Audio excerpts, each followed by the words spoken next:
네, 오늘 저희가 보게 될 하나님의 말씀은 요한복음 3장 16절입니다. 요한복음 3장 16절입니다.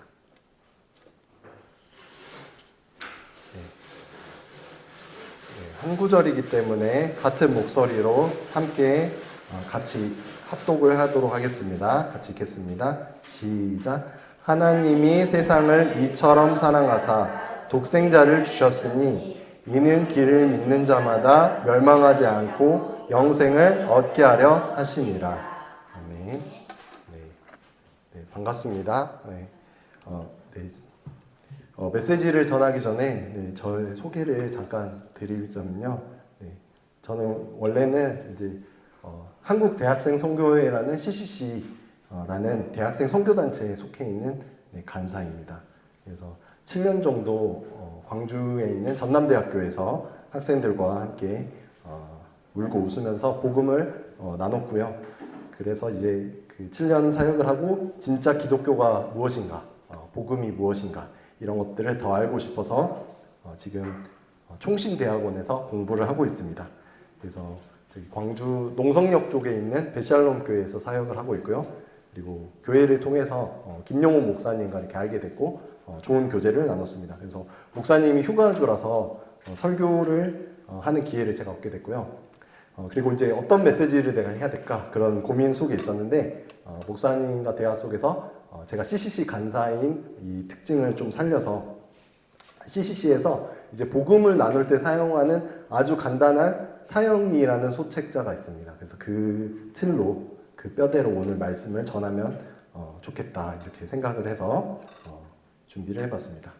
그래서 사형리를 조금 이제 말씀을 드리자면요, CCC가 1951년에 시작될 때 그 창립자 빌 브라이엇이 성경의 전체 내용을 어떻게 하면 효과적으로 전할 수 있을까 해서 많은 사람들이 모여서 성경 구절을 이야기를 했고 그 중에 이제 그 구절들 중에 가장 효과적인 구절과 내용을 뽑아서 4가지를 했습니다. 그래서 그 4가지를 해서 영어로는 이제 four spiritual laws 이렇게 해서 우리말로는 4가지 영적인 원리다 이렇게 이름을 지어서 사형리라고 부릅니다. 그래서 굉장히 간결하고 사람들이 쓰기 좋았기 때문에 지금은 전 세계적으로 많이 쓰는 전도지가 됐죠. 네, 그래서 저는 오늘 이 4가지 뼈대를 알려드리면서 그 뼈대를 하면서 기독교가 진짜 무엇인가, 그리고 기독교의 뼈대라고 할 수 있는 복음, 기독교의 입문 과정이 아니라요, A부터 Z라고 할 수 있는 그 기독교의 복음을 한번 말씀을 드리고 싶습니다. 첫째는 뭐냐면요, 첫 번째 원리는 하나님은 당신을 사랑하시며 당신을 위한 놀라운 계획을 가지고 계시다입니다.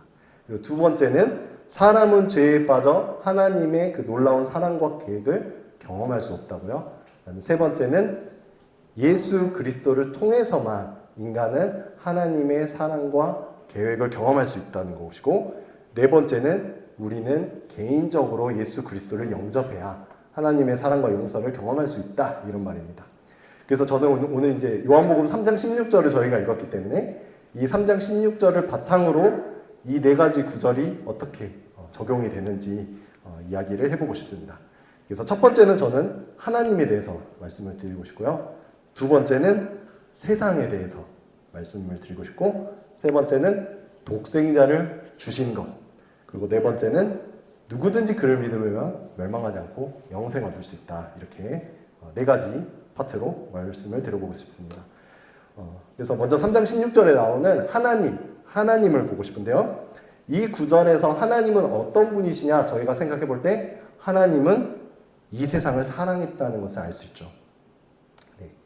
그리고 사형리 1원리에서도 하나님은 당신을 사랑하며 당신을 위한 놀라운 계획을 가지고 있습니다. 이런 말을 저희가 들을 때 되게 좋은 말이구만. 귀에 듣기에 너무 좋은데 그래서 진짜야? 이런 생각도 들기도 합니다. 근데 우리는 무슨 근거로 이 문장, 하나님이 세상을 이렇게 사랑했다라는 문장이 왜 듣기 좋게 들릴까요? 좀 너무 당연한 말이지만 누구도 나는 미움받고 싶어 이런 사람은 없습니다. 사랑한대요. 뭐 저희가 많이 예전에 불렀던 당신은 사랑받기 위해 태어난 사람 이런 거 부르면 왜 듣기 좋게 들려서 너무 듣기 좋으니까 이거 가식적인 거 아니야? 이런 생각이 들기도 하는데 이거는 저의 주장이 아니고요. 사실 성경 외에서도 이 세상에 존재했던 수많은 문학 작품들 그리고 뭐 노래들, 최신 가요를 듣더라도 인간이 얼마나 사랑을 배고파하는 존재인지를 저희는 알 수 있습니다. 이 이해를 돕기 위해서 그리고 성도님들에게 저의 좀 친밀함을 드리기 위해서 제 사례를 제가 말씀을 드려보자면요. 저는 이제 둘째로 태어났습니다. 저희 위에 누나가 있었고 형제가 둘이었는데 근데 이 둘째들의 특성을 혹시 관찰을 해보시면은 꼭 첫째를 이기려고 하는 그 특성이 있습니다. 첫째가 가지고 있는 장난감은 항상 뺏어오고 싶어하고 그리고 조금 더 첫째보다 오버를 해서 부모의 사랑과 관심을 뺏어오려고 하죠. 그리고 이제 그 대표적인 사례 성경에서도 창세기 보면은 야곱과 에서가 나오는데 야곱이 형을 누르고 자기가 장자가 되려고 엄청나게 노력하는 것을 볼 수 있습니다. 네. 그리고 제가 좀 더 자라가지고 이제 사춘기 들어가서 저는 이제 2002 월드컵을 보고 너무나 감명을 받은 나머지 축구를 너무나도 열심히 했고 축구를 잘할 때 사람들이 저를 사랑해 준다는 사실을 알게 됐습니다. 친구들이 저를 존중하고 저를 사랑해 준다는 걸 아니까 더 열심히 하게 됐죠. 축구를 했지만 결국 제가 받고 싶은 것은 또 사랑과 관심이었습니다. 그리고 고등학교 가게 되니까 이제 정신을 차리고 대학이라는 걸 정말 가야 되구나. 대학을 잘 가야 내가 이 사회에서 그래도 뭔가 사람들 앞에, 친척들 앞에 할 말이 있겠구나. 나를 환영해 주겠구나. 이 생각으로 열심히 공부를 하게 되죠. 그리고 이제 대학생이 되면은 취업을 해야 됩니다. 취업을 해야 그래도 뭔가 자리 잡을 수 있다라는 생각. 그리고 또 대학교 때 이성 친구도 사귀어야 되겠고 그 다음에 취업하고 나서는 가정을 이뤄야 됩니다. 그리고 나름의 지금은 제가 가장 역할을 해야 되고 또 직장에서 역할도 감당해야만 합니다. 특별히 저는 이제 선교단체의 사역자로 소속된 그런 사역자이기 때문에 거기 안에서도 어떤 역할을 잘해서 우리 전남대의 CCC 사람들이 원래는 뭐 30명이었다면 막 100명으로 뛰어넘고 막 이러면 사람들이 저를 다르게 보고 교수님들도 저를 막 존중하고 막 이런 모습을 보기 위해서 열심을 내는 것이죠. 그러니까 사역자도 결국 직장인하고는 똑같은 마음으로 생존하고 싶어서 살고 싶어서 그리고 사랑받고 싶고 안정을 누리고 싶어서 열심을 냅니다. 그래서 우리는 장난말처럼 들리지만 누가 나를 사랑한다 이렇게 말하면 피식하면서도 이거 듣기 좋으라고 뻥치는 거 아니야? 뭐 이런 생각을 하지만 사실 진짜 이건 듣기 좋은 말이다라는 것은 모두가 다 인정을 하죠. 근데 잘 채워지지 않는 것이 우리의 현실입니다. 축구를 잘하려고 엄청 열심히 했는데 제가 이제 몸에 허리에 안 좋은 병이 있어서 그만두게 됐고요. 그리고 대학을 잘 가려고 열심히 노력해서 이제 좋은 대학에 가려고 했는데 못해서 광주로 대학을 가게 됐습니다. 이성교제를 해보려고 열심히 했는데 뜻대로 잘 안 됐고요. 직장에서 되게 활약하고 싶고 뭐 해도 잘 안 됐습니다. 그리고 좋은 가정을 지금 이뤄보려고 열심히 애를 쓰지만 진짜 쉽지 않은 게 현실이죠. 예전에는 이런 거를 잘 이룬 사람들은 진짜 행복하고 고민이 없겠다. 내가 성취하려고 했던 것들을 잘한 사람들은 고민이 없겠다. 이런 생각을 했습니다. 근데 이제 예를 들면은 저는 이 운동과 축구를 좋아하는 남자들이 생각할 때 최고의 인생을 성공을 이룬 사람은 누굴까요? 대한민국에서 생각한다면 손흥민 선수를 저희가 생각해 볼 수 있죠. 네. 그래서 그 사람처럼만 되면 나 인생 진짜 다시 태어나고 싶다. 이렇게 생각할 정도로 성공한 사람인데요. 근데 손흥민 선수의 삶을 깊이 있게 다룬 프로그램 다큐멘터리가 있는데 손세이셔널이라는 프로그램이 있습니다. 손흥민 선수의 삶에 직접 동행을 하면서 어릴 때부터 지금 어떤 생각을 가지고 사는지까지 아주 상세하게 나와 있는데요. 근데 거기에서 한 장면, 되게 인상 깊었던 장면이 손흥민이 연예인 박서준 씨랑 박서준 씨도 어떻게 보면 남자 배우로서는 최고의 인기를 가지신 분인데 그 둘이 굉장히 관계가 좋으신 것 같아요. 그래서 런던까지 가서 박서준 씨랑 이제 손흥민 선수가 같이 식사를 하는 그 자리에서 이제 분위기가 무르익으니까 진짜 속 이야기들을 막 하는 거를 했는데 근데 이분들이 엄청나게 격하게 공감한 것이 너무나도 성공적인 하루였는데 집에 가서 문을 탁 닫을 때 그 허무감이 이루 말할 수가 없어서 이걸 어떻게 해야 될지 모른다 하면서 손흥민 선수가 난데없이 갑자기 우는 장면을 볼 수가 있습니다. 그런데 박서준 씨도 나도 진짜 똑같다. 나도 그 마음이 뭔지 안다. 라고 얘기하는 것을 볼 수 있었습니다. 그래서 이 두 사람 정도면 제가 볼 때는 진짜 인생을 가장 성공적으로 산 사람들인데 또 에에도 불구하고 왜 또 울고 있고 또 불안해하고 또 허무해하고 이러고 있을까요? 이제 손흥민 선수는 사실 그 다음 인터뷰에서 내가 자리를 비우게 될 때 내 자리를 다른 선수가 차지하게 된다면 내가 또 거기서 내가 느껴질 상실감 그리고 또 열심히 해야 되고 그것들이 너무 힘들다 이런 말을 하는 것을 볼 수 있습니다. 사실 인간은 사실 너무 연약한 존재죠. 손흥민 선수도 열심히 뛰고 있지만 언제 그 체력과 그 신체의 노화가 진행돼서 은퇴하게 될지 모릅니다. 그렇지만 인간 마음 안에는 그럼에도 불구하고 사랑받고 싶고 안정을 누리고 싶고 그리고 영원한 것을 원하는 존재가 인간이다. 성경은 이렇게 얘기하고 있습니다. 인간은 진짜 너무 독특한 존재입니다. 사실 전 우주를 봤을 때 인간은 우주의 먼지만도 안 되는 존재죠. 그리고 우주의 나이, 과학자들이 얘기하는 우주의 이런 세월을 다 따져봤을 때 수백억 년에서 정말 찰나도 안 되는 순간을 살다가 가는 먼지 같은 그런 인생입니다. 근데 독특하게도 인간은 그렇게 작음에도 불구하고 그 안에 있는 갈망은 너무나도 크다는 거죠. 인간은 유일하게 생물체 중에서 우주의 지배자가 되는 상상도 할 수 있고요.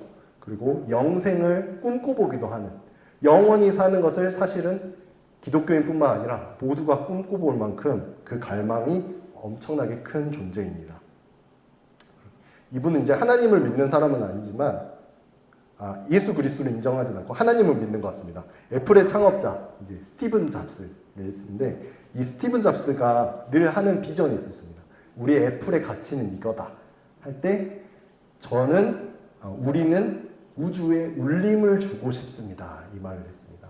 그래서 스티븐 잡스가 열심히 아이폰도 만들고 아이패드도 만들어서 저희 삶을 편하게 해주고 있지만 사실 그가 진짜 원하는 것은 우주에 한번 어떤 울림을 한번 줘보고 싶다. 더 높은 것을 꿈꾸고 있었죠. 그렇지만 이 스티븐 잡스 역시도 안 죽으려고 엄청나게 노력했지만 연약해지는 것을 막을 수 없었고요. 그리고 2011년에 췌장암으로 세상을 떠나셨죠. 그래서 인간은 이렇게 연약하고 영원할 수 없는 존재지만 모순된 거는 계속해서 더 크고 영원한 갈망을 원하는 존재입니다. 그렇기 때문에 우리에게 스치듯이 듣기만 해도 좋은 이야기는 진짜 영원한 존재가 우리에게 와서 그 영원한 생명을 주길 원한다는 것은 스치듯이 듣더라도 그렇게만 되면 얼마나 좋겠어. 너무 좋아서 거짓말 같아 라고 느껴질 만큼 되게 좋은 이야기죠. 영국에 C.S. 루이스라는 사람이 있었습니다. 나니아 연대기라는 아동 영화를 혹시 보신지 모르는데 그 소설을 썼고요. 그리고 옥스퍼드와 케임브리지에서 문학을 가르치는 분이어서 유럽의 여러 신화들 이런 것들을 막 수집하는 그런 연구를 했습니다. 근데 이 C.S. 루이스가 기독교 변증가로도 굉장히 유명한데 영광의 무게라는 책에서 C.S. 루이스가 이렇게 말합니다. 제가 이해를 돕기 위해서 제 말로 쉽게 말씀을 드릴게요. 바로 직접 인용한 건 아니고 제 이해를 바탕으로 말씀드리겠습니다. C.S. 루이스가 하는 말은 이런 말인데요. 될 수 있다 이런 말을 합니다. 쉽게 예를 들자면 이런 거죠. 아이가 태어나가지고 배가 고파서 막 웁니다.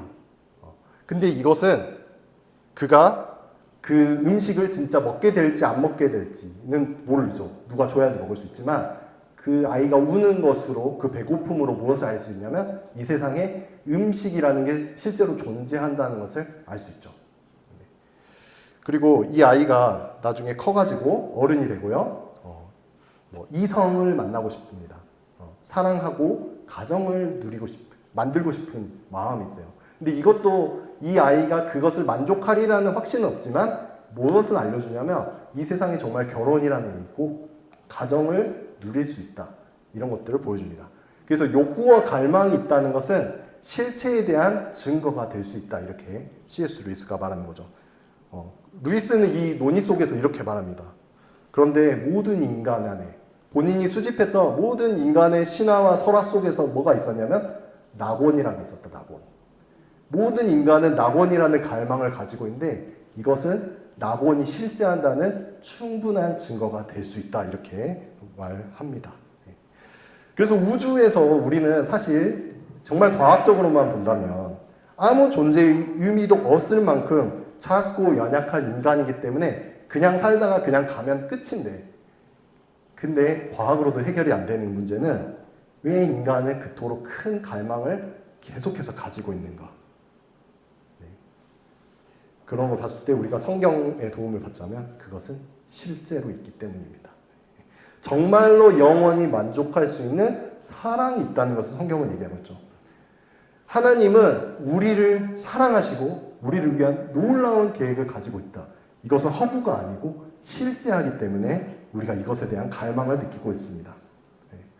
그래서 그것이 실제하면 정말 오늘 우리에게 이루어져야 될 것 같아요.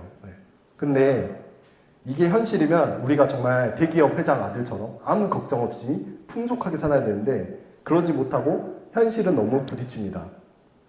여러 가지 이유가 있지만 한 가지 단면만 오늘 좀 말씀을 드리자면 두 번째 진실로 넘어가도록 하겠습니다. 두 번째는 뭐냐면 바로 세상입니다. 세상. 세상은 성경이나 복음서 전체나 성경 전체에서 사실 좋은 의미로 쓰인 경우들이 적습니다.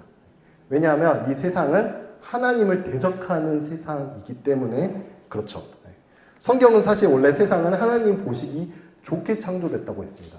그리고 하나님은 인간에게 이 세상의 통치권을 맡겼는데 인간이 죄를 저질러서 이 세상 역시도 타락하게 되죠. 그래서 죄 때문에 세상이 이렇게 됐는데 이 죄의 본질은 무엇일까요? 죄의 본질을 생각하면 많이 들었을 것으로 생각이 되지만 죄의 본질은 자기 중심입니다. 자기 중심. 창세기 3장에서 하나님이 인간에게 세상을 마음대로 해라 라고 하셨고 유일한 장치 하나를 주셨는데 인간이 세상을 다 다스리는 자기가 하나님인 줄 알잖아요. 근데 너가 하나님이 아니고 하나님을 기억해야 돼 라는 장치는 뭐냐면 바로 선악과였습니다. 유일하게 자기가 할 수 없는 것을 바라보면서 아 하나님이 계시지 나는 하나님이 아니야. 하나님을 인정하고 하나님을 높여드릴 수 있는 에덴 동산 안에 유일한 장치, 하나님을 예배할 수 있는 유일한 공간은 선악과였습니다. 근데 하나님은 이 선악과를 통해서 특별한 걸 요구한 건 아니었어요. 선악과 앞에서 기타를 쳐라, 선악과 앞에서 찬양을 크게 불러라, 선악과 앞에서 해라가 아니고 먹지만 않으면 돼. 이거는 조금 어려운 말로 소극적인 순종을 원하셨다입니다. 그냥 보고 지나가면 되죠. 그냥 하나님을 기억하고 생각하고 하나님 너무 감사하다 이렇게 생각하면 가면 되는데 인간은 그것을 넘어서 이제 사단의 유혹, 뱀을 통해서 너 이거 먹으면 하나님처럼 될 것이다. 결국 하나님과 동등됨을 네가 취해라. 하나님이 막았던 그것마저도 넘어서라 라고 해서 그것을 따서 먹어버립니다. 이거는 적극적인 불순종을 이야기합니다. 하나님이 원하신 건 소극적인 순종이었는데 인간은 적극적인 불순종을 추구하고 내가 하나님이 돼서 선악을 결정하는 자가 되겠다 이렇게 한 것이겠죠. 그래서 죄의 본질은 그때로부터 계속해서 모든 인간에게 심겨오는 본질은 뭐냐면 자기 중심성입니다. 내가 이 세상의 가장 큰 중심이야. 내가 우선이야 라고 하는 마음. 교만이라고도 할 수 있고 죄의 핵심입니다. 그래서 우리가 왜 점점 살면서 지옥 같은 세상으로 변화되고 있을까요? 전 세계적으로 볼 때 우리나라는 치안이나 의료 기술이나 이런 측면에서 굉장히 살기 좋은 나라로 평가받고 있는데 대한민국인들 스스로가 대한민국의 별명을 붙인 것은 헬조선이라고 하죠. 점점 살기가 너무 어려워집니다. 근데 그 이유는 성경에서 찾자면 자기 중심성입니다. 모든 인간들이 이 자기 중심성을 벗어날 수 없습니다.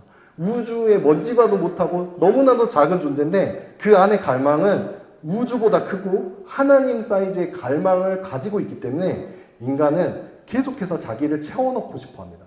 그렇기 때문에 자기 중심성을 적일 수밖에 없고 계속해서 이 사회는 자기 중심적인 사람들의 부딪힘 속에서 점점 더 타락해지고 죽음의 길로 가고 있는 것이죠. 사실 이거는 세상, 교회랑 구별된 세상 바깥에만 그래라고 하는 게 아닙니다. 교회 안도 똑같습니다. 종교도 마찬가지인데요. 다른 종교는 제가 모르니까 종교화된 기독교에 대해서 말씀을 드려보겠습니다. 우리가 기독교를 믿는데도 너무 끔찍하게 이기적인 행동을 하는 사람을 볼 때도 있고요. 사실 나도 소스라치게 놀랄 만큼 나도 그런 선택할 때가 있죠. 그거는 이제 복음이 아닌 종교로서 기독교를 믿을 때 그렇습니다. 성경이 말하는 기독교가 아니라 내가 만든 기독교들을 살아갈 때. 복음이 아닌 종교의 기본 원리는 뭐냐면 내가 포인트를 열심히 쌓아서 내가 노력해서 저 구원에 이르러 보는 것입니다. 기독교뿐만 아니라 사실 전 세계 모든 종교들이 열심을 내서 선행을 해서 하나님께 이르러 보자 이렇게 말하고 있죠. 근데 이 올라가는 게 나쁜 걸까요? 조금 더 생각을 해보겠습니다. 이게 뭐가 나쁠까? 천국에 올라가는 게 좋은 일 아니야? 이렇게 생각이 드는데 기독교를 믿는 목표가 죽어서 천국 가는 것이다 이렇게 설정하게 되면 어떻게 될까요? 사실 이런 믿음은 그 신자가 진짜 하나님을 사랑했다기보다는 사실 진짜 그가 원하는 것은 자기 사후세계의 안전이죠. 자기를 좋은 곳에 놔둬야 하기 때문에 자기는 하나님을 믿고 따른 겁니다. 이거는 사실 하나님을 사랑했다라기보다는 자기 인생을 너무 사랑하기 때문에 기독교에 열심을 낸 것이겠죠. 그래서 종교화된 기독교가 굉장히 끔찍한 모습을 보이는 것은 겉으로는 선한 척, 의로운 척 하는 것처럼 보이지만 이 이기심이 발동이 되면 영적 이기심이라고 부를 수 있는데요. 이 영적 이기심이 발동이 되면 오직 천국을 가기 위해서 온갖 이기적인 모습을 보여도 괜찮다라는 식으로 삶을 살아가게 됩니다. 그래서 겉으로는 기독교인데 종교화된 기독교는 사실 이기심에 뿌리를 두고 있습니다. 자기 중심성에. 결국 그것도 죄로 인한 기독교겠죠. 그래서 사회는 진짜 이런 거짓 기독교를 생각보다 너무 잘 분별을 하고요. 그거를 잘 꼬집고 일깨워집니다. 우리 요나서 보면은 요나가 하나님의 선지자잖아요. 근데 이 선지자가 하나님 말씀 순종하기 싫어가지고 막 도망치고 다시스로 가는 배를 타는데 하나님 믿는 사람들이랑 탄 게 아니라 이방 선원들이랑 타거든요. 근데 그 이방인이 요나가 잠들고 있는데 막 깨웁니다. 제발 일어나서 하나님 선지자 역할 좀 해봐. 오히려 안 믿는 사람이 믿고 있는 사람을 막 깨우고 있죠. 그래서 오늘날의 미디어나 오늘날의 세상이 오히려 교회에게 제발 너희들 역할 좀 해줄래? 라고 하고 있진 않은가 이런 생각이 듭니다. 아무튼 말이 길어졌는데 아무튼 하나님 사이즈의 내면을 가진 그 인간이라는 존재는 우주 전체를 다 갖더라도 만족할 수가 없습니다. 자신 안에 빈 공간이 계속 발생해요. 하나님을 닮은 형상이기 때문에 하나님으로만 만족할 수 있습니다. 하나님으로만 그 빈 공간이 딱 맞아 떨어지는데 그게 안 되니까 계속 다른 걸로 자기를 채우고 이기적인 존재로 변화가 되죠. 그래서 세상은 결국 타락하고 우리는 이거를 이겨낼 수가 없습니다. 그래서 이 기독교에 대해서 잘 설명하고 있는 특히 로마서, 복음서 보면은 1장에 보면은 비기독교, 비신자들, 하나님을 안 믿는 이방인들도 하나님의 심판을 절대 면하지 못할 거고 2장에 나온 하나님을 믿었던 율법을 가진 이 유대인들도 절대 구원을 받지 못한다. 그리고 3장 21절에 이렇게 정리합니다. 모든 사람이 죄를 범하였을 때 하나님의 영광에 이르지 못했다라고 말하고 있습니다. 그래서 누구나 죄를 짓고 지옥이 되어가고 있는 이 세상, 기독교마저도 똑같죠. 근데 그럼에도 불구하고 하나님이 이 세상을 사랑했다 라고 하는 그 이야기가 바로 진짜 기독교, 복음이 하고 싶은 이야기입니다. 그럼 진짜 이야기를 한번 해보겠습니다. 이제 세 번째인데요. 세 번째는 이처럼 사랑하사 독생자를 주셨습니다. 다시 한번 제 손 제스처를 보면서 제가 설명을 드리는데 모든 사람은 죄를 지어서 하나님과 분리됐죠. 왜냐하면 내가 하나님 되겠어, 내 마음대로 살 거야 했기 때문에 분리할 수밖에 없었습니다. 근데 여기서 인간은 다시 한번 그래도 갈증을 느껴서 하나님께 이르러 보려고 열심을 내죠. 네. 저 어릴 때 저처럼 뭐 누나의 장난감을 뺏어서 부모의 관심을 통해서 이 사랑을 얻어보고 싶고 노력도 하고요. 공부도 하기도 하고 축구도 하기도 하고 종교, 철학 이런 것들로 막 올라갑니다. 근데 로마서 3장 21절은 말해주는 게 누구도 이룰 수 없다. 아무도 채워지지가 않는다.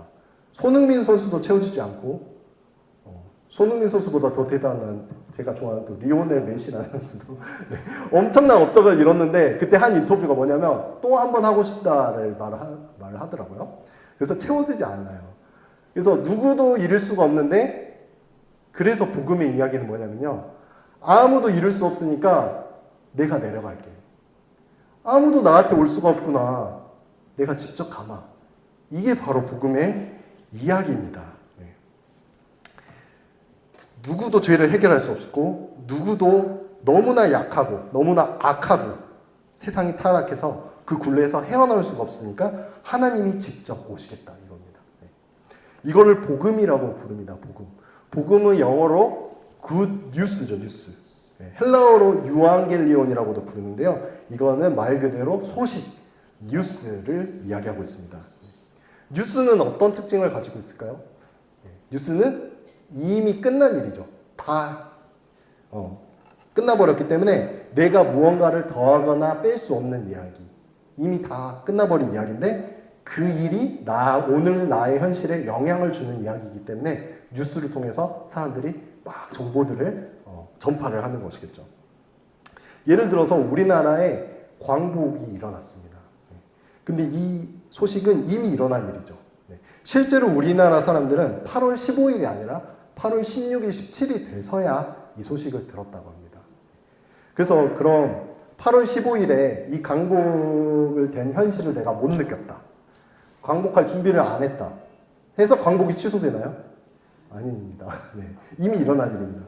대한의 독립을 굳게 믿었든지 약하게 믿었든지 상관없이 그 소식을 좋은 소식으로 받아들이는 모든 이들에게는 광복을 맞이할 수 있게 되죠. 근데 광복을 인정하지 않는 세력들에게는 엄청나게 불행한 소식이 될 겁니다. 그 사람들은 쫓겨나고 슬피 울며 이를 갈게 되는 일을 겪게 되겠죠. 복음은 바로 이런 일입니다. 복음은 이미 일어난 기쁜 일. 로마서 5장 8절에 이렇게 말합니다. 우리가 아직 죄인 되었을 때에 그리스도께서 우리를 위하여 죽으심으로 하나님께서 우리에 대한 자기의 사랑을 확증하셨느니라. 우리가 잘하는 것을 보고 우리 마음 상태가 되게 좋은 것을 보시고 하나님이 자기 사랑을 확증했다라고 안 했습니다. 우리가 아직 죄인 되었을 때 확증하셨죠. 우리가 그저 우리를 위해서만 살고 이기심으로 가득 찬 그 생각을 하고 있을 때 하나님은 자기 아들을 보내시고 십자가에서 죽게 하심으로 우리에 대한 자기의 사랑을 확증하셨습니다. 사실 생각해보면 하나님의 제2위격이신 예수 그리스도, 하나님의 어떤 부분이 아니라 하나님의 본성 전체이신 분인데 그분은야말로 이 세상에서 가장 자기중심적일 수 있는 유일한 존재. 사실 이 세상은 내 거야. 나를 위해서 만들어졌어 라고 말할 수 있는 유일한 존재는 예수 그리스도 한 분이죠. 자기 중심을 주장할 수 있는 유일한 분이 십자가에서 충격적이게도 자기 중심을 포기하십니다.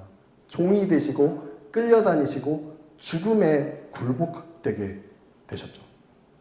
십자가를 지실 때도 그분은 자기 자신을 위하지가 않습니다.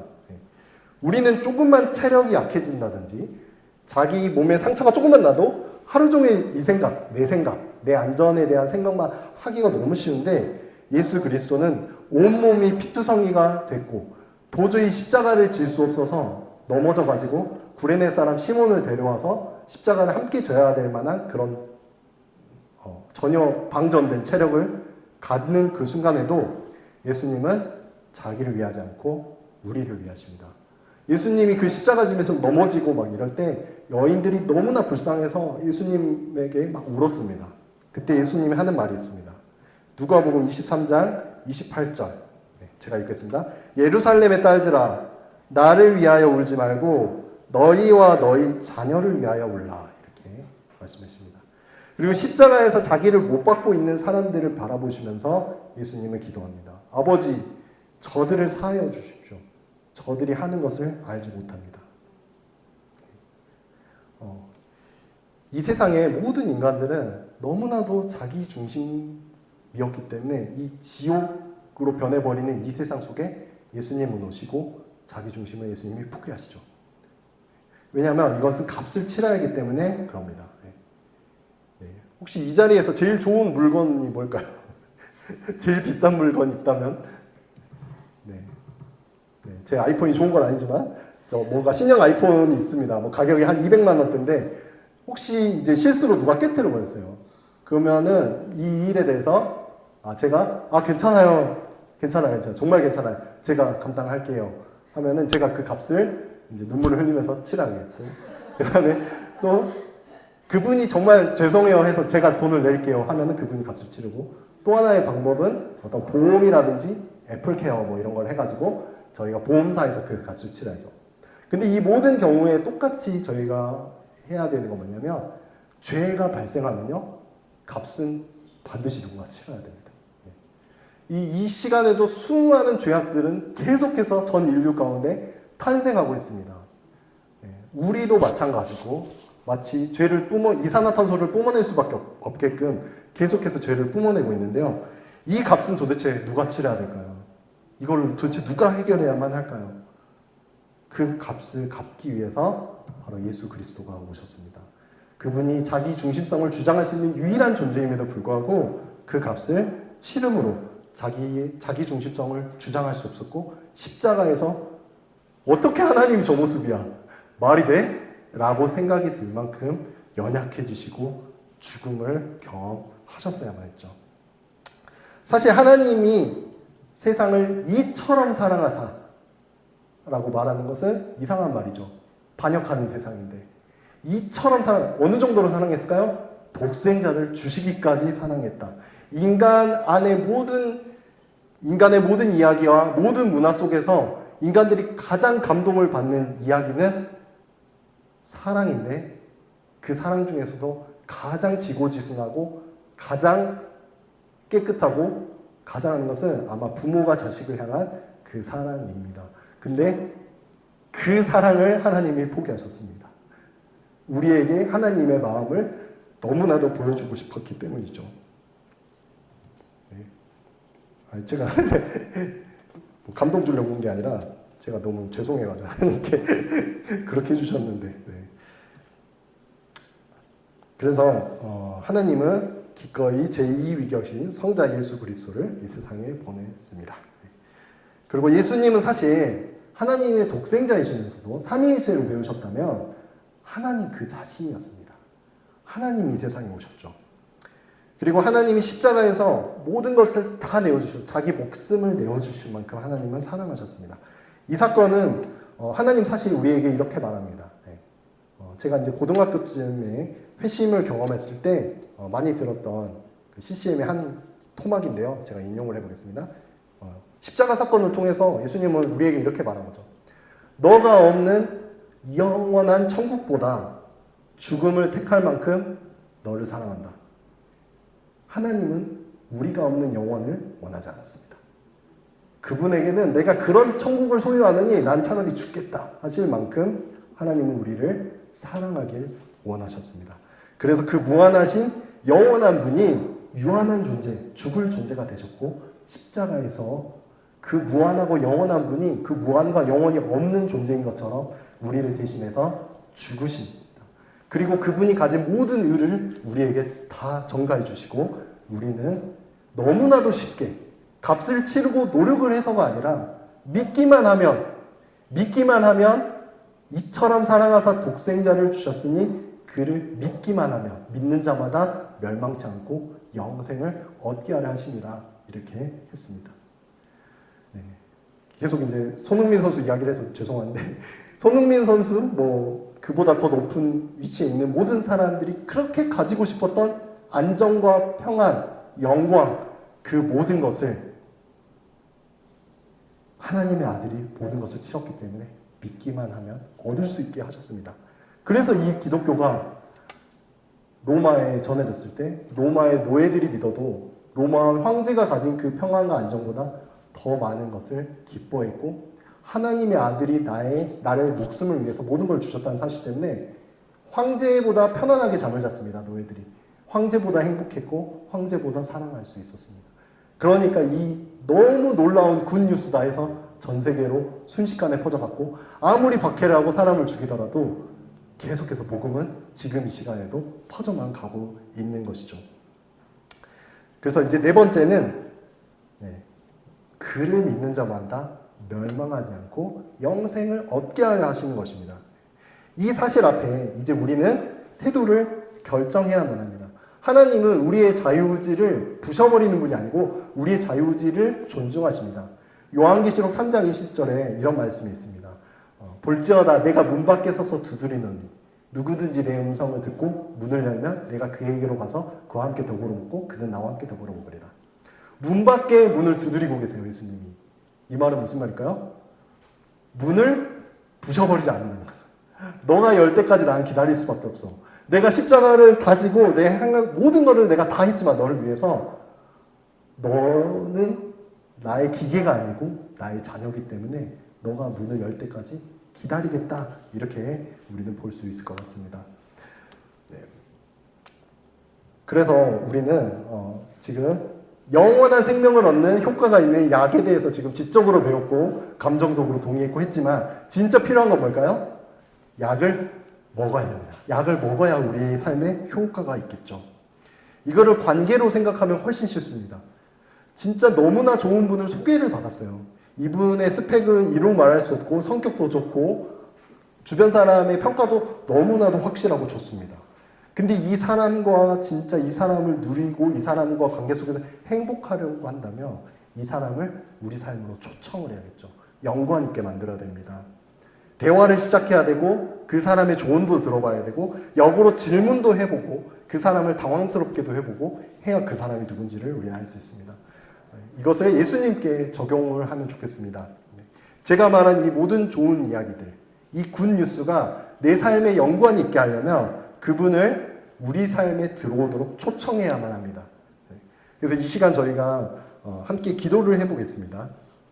이미 영접하신 분들도 있겠지만 또 아닌 분들, 또 특별히 또 확신이 없는 그런 분들을 위해서 저희가 따라서 사형리의 방법으로 한번 기도를 같이 해보도록 하겠습니다. 제가 한 문장 읽으면 여러분들이 한 문장 따라 읽기만 하면 됩니다. 네, 그럼 읽겠습니다. 주 예수님,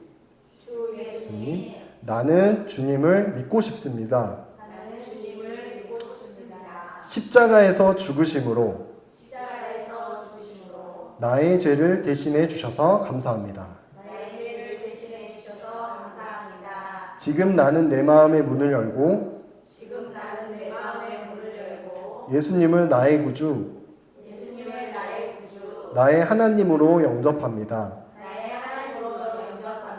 나의 삶을 다스려 주심을 감사드리며 예수님의 이름으로 기도합니다. 아멘. 네, 설교를 마쳤고 봉헌하는 시간을 갖도록 하겠습니다. 찬송가 94장을 함께 부르면서 그리스도가 우리를 위해서 베풀어 주신 그 사랑과 은혜가 너무나도 감사하기 때문에 우리는 그리스도를 위해서 피를 흘릴 수는 없지만 우리가 가진 귀한 것들을 드리겠다는 그런 마음의 기도로 1절을 다 같이 부르도록 하겠습니다.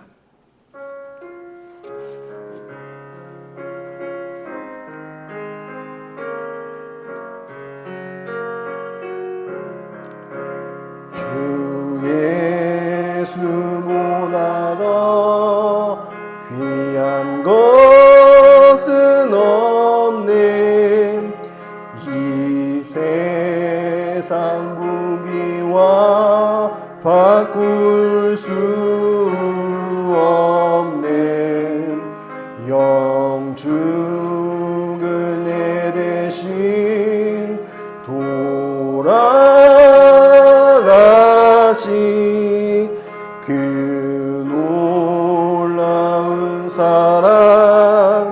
잊지 못해 세상 즐거움 다 버리고 세상 자랑 다 버렸네. 주 예수보다 더 귀한 것은 없네.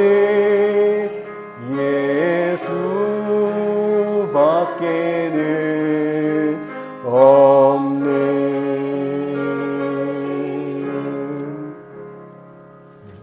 기도하도록 하겠습니다. 하나님 아버지 감사합니다. 오늘 하나님이 정말 세상을 사랑하신 하나님이며 정말 이처럼 이와 같이 사랑하셨네 독생자를 주시기까지 우리를 사랑하셨다는 이 사실을 다시 한번 듣게 하여 주심을 감사드립니다. 하나님, 저희는 죄로 인해서 우리가 하나님이 되려고 하고 이 온 우주의 왕자를 내가 앉으려고 했습니다. 하나님, 그러나 채워지지 않았고 정말 지옥 같은 현실을 경험하는 것이 우리 인간의 삶인 것을 주님 보았습니다. 그러나 저희가 앉아야 될 그 지옥의 자리를 우리 구주 예수 그리스도께서 십자가에서 취하시고 십자가에서 문자 그대로 지옥을 경험하신 우리 주님의 그 은혜를 찬양합니다. 무한하신 하나님이 유한한 인간이 되셨고 죽음을 경험해야 하지 않을 분이 죽음을 경험했습니다. 그래서 우리에게 영원을 선물해 주심을 감사드리고 하나님의 그 은혜를 너무나도 감사드립니다.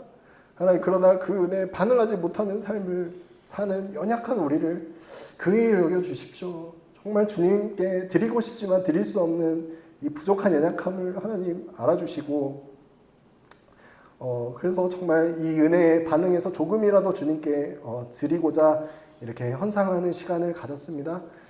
그러나 주님께서 우리의 연약한 믿음에도 풍성한 구원을 베풀어 주시는 것처럼 이 예물 또한도 하나님께서 정말 향기롭게 받으시고 이것을 통해서 주의 일을 또 행하여 주실 줄 믿습니다. 이곳에 자리 잡은 주와 말씀의 교회를 통해서 하나님의 복된 사역들을 하나님 인도하여 주시고 이 적은 물질로 하나님의 크신 일을 오병이어의 같은 이 물질을 가지고 5,000명을 먹여 살리는 하나님의 놀라운 역사가 하나님 주와 말씀의 교회 가운데 있을 수 있게 하여 주시옵소서. 오늘 이 귀한 예배 시간 복음을 누릴 수 있게 하는 시간을 주심을 감사드리며 예수 그리스도 이름으로 기도드렸습니다.